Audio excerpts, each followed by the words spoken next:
কুইকের 857 DW plus coffee মালের অবস্থাটা একবার দেখেন।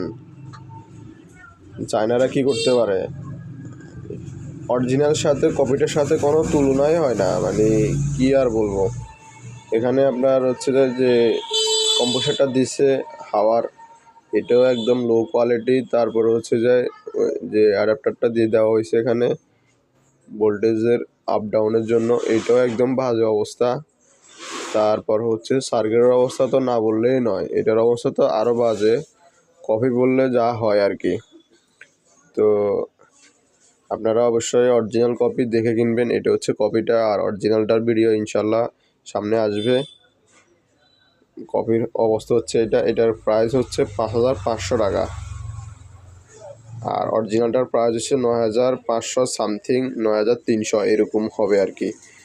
তো 9,500 বা 300, আর কপিটার সাথে এরকম আলাদা অ্যাডাপ্টার লাগা থাকে, আর অরিজিনালটার সাথে কোনো অ্যাডাপ্টার থাকে না, সরাসরি মাদারবোর্ড থেকে কানেক্ট করা।